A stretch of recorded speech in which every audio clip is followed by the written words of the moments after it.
Hey folks, Kevin here. Well, it's October 30th, 2018, and recently I got a couple loads of wood chips from my wood chip supplier. And yesterday I came out with Optimus Prime, the front end loader, and I brought some wood chips around to go ahead and top dress the irises that are behind me here that surround that statue and lavender bed that's there.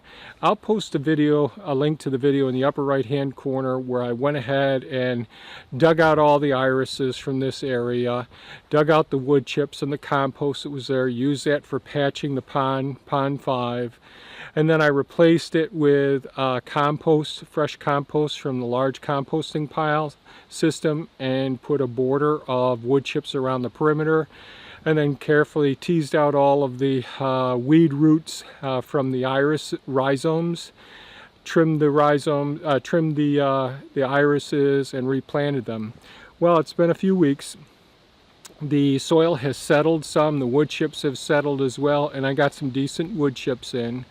So what I did yesterday was I brought Optimus Prime over with loads of wood chips, top dressed the compost, and made the irises disappear to a certain extent because I wanted to cover the area up. That's going to aid in moisture retention during the summer months. It's going to suppress weed germination as well. And it helps insulate the bed as well. And it's going to feed the bed in the future. So mulching the iris bed is one of the things I did as well. Let's go over to the asparagus bed that I talked about previously. So I'm over here by the asparagus bed that's around a block wall that goes all the way around the bioremediation canal around here and ends up over there around pond 3. So it's a large area of asparagus.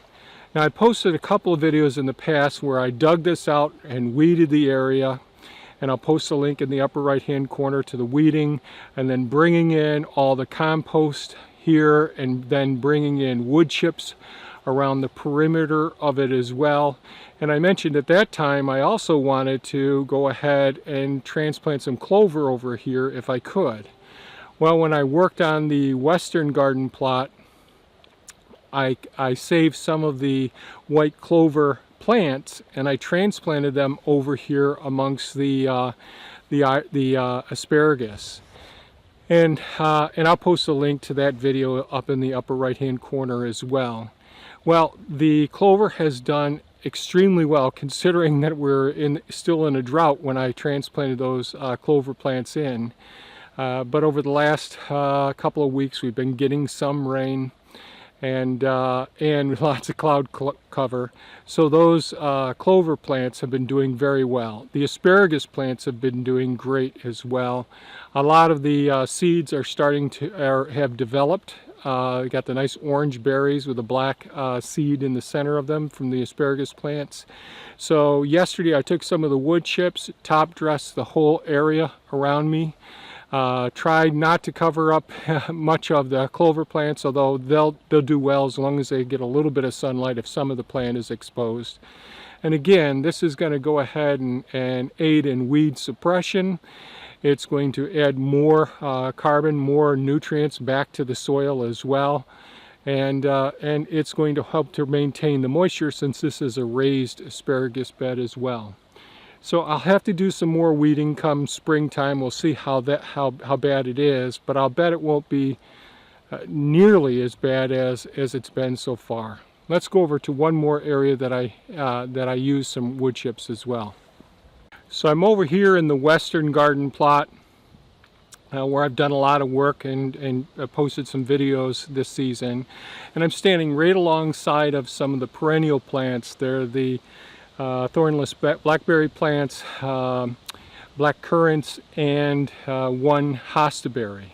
Well, when I was doing a lot of the transplants recently, I was fortunate enough to save some suckers that had developed some roots and or seeds that had germinated. So I have some burning bush, some crabapple, some hibiscus, and a hyacinth that I similarly did what I did with these plants. I took compost, put them in some pots, and put those bare root plants into pots, and then I took the pots and I put them down at the other end of this pile here.